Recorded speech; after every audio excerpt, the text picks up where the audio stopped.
Dalam video ini, kita akan membincangkan pengenalan tokoh pertama Albert Einstein, tokoh kedua Galileo Galilei dan kesimpulan. Pengenalan. Falsafah adalah pengkaji umum yang merujuk kepada asas mengenai hakikat sesuatu realiti, kewujudan atau kejadian, ilmu pengetahuan, nilai, akal, minda dan bahasa. Falsafah juga membentuk kepribadian bukan sahaja digunakan dalam bidang akademik semata, bahkan dalam kehidupan seharian. Pelbagai tokoh telah wujud dari Timur, Barat dan Islam. Antara tokoh falsafah terkenal dari Barat adalah Albert Einstein dan Galileo Galilei. Pemikiran mereka diterima dan dipelajari sehingga kini untuk mengubah pandangan masyarakat untuk berfikir lebih rasional dan sesetengah fenomena yang berlaku dalam kehidupan dapat dibuktikan dalam sains. Tokoh yang pertama adalah Albert Einstein. Seterusnya, latar belakang Albert Einstein. Albert Einstein seorang saintis terkemuka yang menggunakan matematik dan fizik. Beliau merupakan ahli sains teragung pada abad ke-20. Albert Einstein dilahirkan pada 14 Mac 1879 di Ulm-Württemberg, Jerman. Beliau telah meninggal dunia pada 18 April 1955 di Hospital Princeton, New Jersey ketika berumur 76 tahun. Garis masa pendidikan Albert Einstein. Ketika beliau sekolah rendah, Albert Einstein tidak mempunyai keupayaan bertutur. Beliau dianggap mengidap sindrom Asperger, sejenis penyakit yang berkaitan dengan autism. Ketika beliau berusia 10 tahun, beliau mula memahami subjek sains, matematik dan falsafah. Pada tahun 1896, beliau melanjutkan pengajian ke Institut Teknologi Swiss di Zurich. Pada tahun 1900, beliau telah meraih gelaran sarjana. Pada tahun 1905, Albert Einstein telah memperoleh gelaran doktor dan mempersembahkan 4 buah karyanya dalam judul Annalen der Physik. Pada tahun 1914, beliau telah menjadi profesor di University Berlin.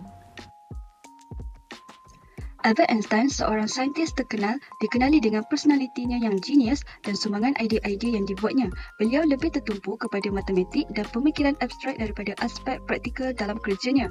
Formula terkenal Einstein, E sama dengan mc kuasa 2, adalah formula matematik yang menjelaskan hubungan antara kelajuan cahaya dan kelajuan bunyi. Formula ini digunakan dalam pemecut zarah dan pengimbas tomografi pekam positron (PET) untuk mengukur kelajuan cahaya. Einstein juga mengembangkan konsep mekanik kuantum yang diperkenalkannya pada tahun 1905 untuk menjelaskan hubungan antara jirian dan tenaga.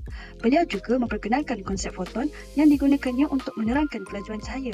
Karya beliau telah memberikan impak mendalam dalam bidang fizik dan terus menginspirasi ramai saintis pada masa kini. Melalui pemikiran-pemikirannya yang mendalam, Albert Einstein telah menulis beberapa artikel yang memberikan sumbangan penting terhadap kemajuan sains dan kecanggihan teknologi yang kita nikmati sekarang. Artikel pertama yang ditulis oleh Albert Einstein adalah mengenai teori kesan fotoelektrik yang kini digunakan dalam sistem pemanduan kenderaan tanpa pemandu dengan menjadi sensor untuk mengesan cahaya dan halangan serta digunakan dalam sel suria. Selain itu, teori ini digunakan dalam teknologi pengimejan seperti computed tomography (CAT) dalam televisyen dan sistem komunikasi yang termasuk gentian optik untuk internet. Einstein juga telah mengembangkan teori gerakan Brown melalui artikelnya yang kedua. Teori ini telah digunakan pada masa ini dalam pemodelan bunyi dalam bentuk imej dan dalam menghasilkan fraktal. Teori ini juga digunakan dalam teori pertumbuhan habla atau kristal dan dalam simulasi pasaran saham. Di samping itu, gerakan Brown juga digunakan dalam sektor kewangan iaitu dalam pelaburan, dalam meramalkan ketidaktentuan dan ketidakpastian dan dalam skim penstabilan harga. Dalam artikelnya yang ketiga pula, Einstein mengemukakan teori kerelatifan khas. Teori ini telah digunakan dalam reaktor nuklear yang penting untuk penjanaan tenaga elektrik pada hari ini. Pada tahun 1915, Einstein menerbitkan teori kerelatifan ARM yang mengambil kira sistem yang mengalami pecutan.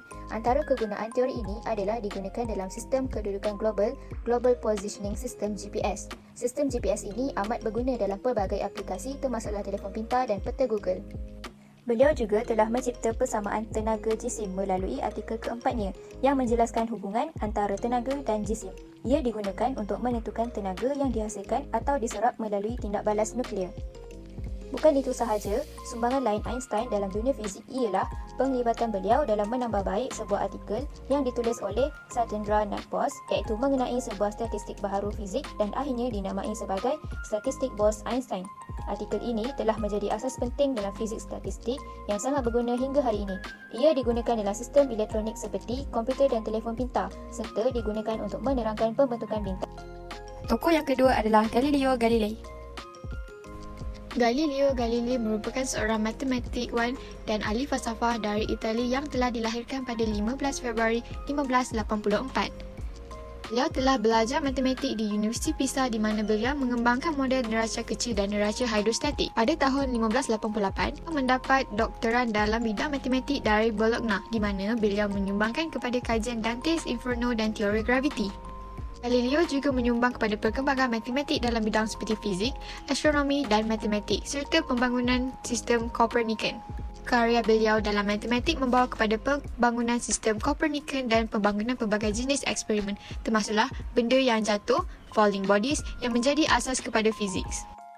Berikut merupakan garis masa kehidupan Galileo Galilei secara ringkas. Pada tahun 1581, Galileo masuk ke Universiti Pisa pada usia 16 tahun. Pada tahun 1609, beliau telah membina teleskop pertamanya merevolusikan astronomi. Pada tahun 1610, beliau telah menerbitkan Sidereal Snatchers yang menggambarkan bulan-bulan Jupiter. Pada tahun 1616, gereja telah menentang model heliocentrik milik beliau. Pada tahun 1632, beliau telah menerbitkan Dialogue Concerning the Two Chief World System. Pada tahun 1633, beliau telah diadili oleh gereja dan terpaksa menarik sokongan terhadap heliocentrism.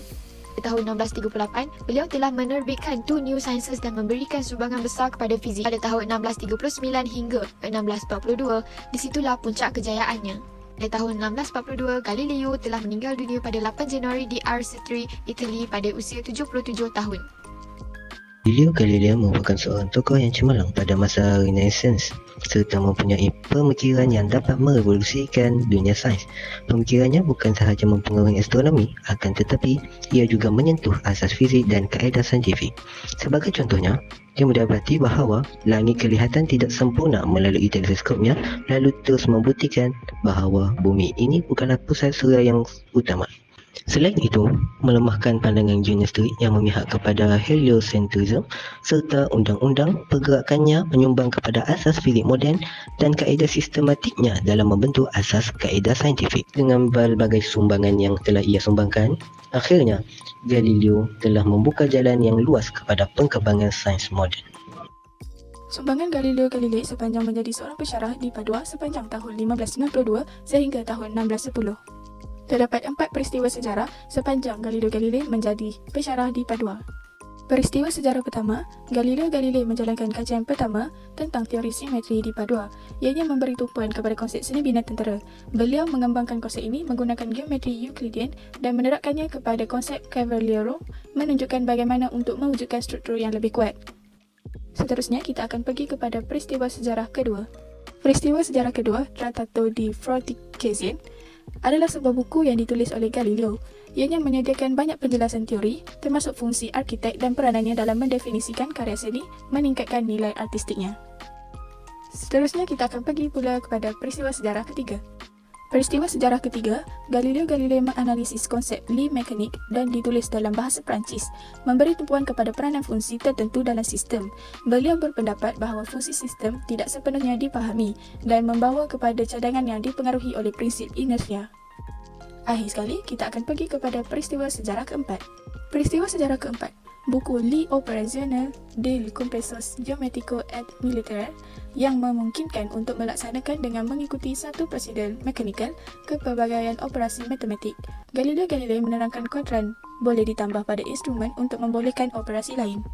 Kesimpulan daripada perbezaan dua tokoh falsafah iaitu Albert Einstein dan Galileo Galilei.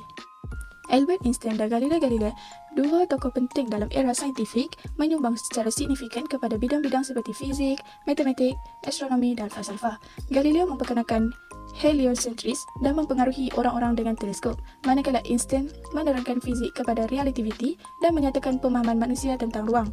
Justeru, kedua-duanya menyumbang kepada pembangunan pengetahuan saintifik dan pemahaman ruang.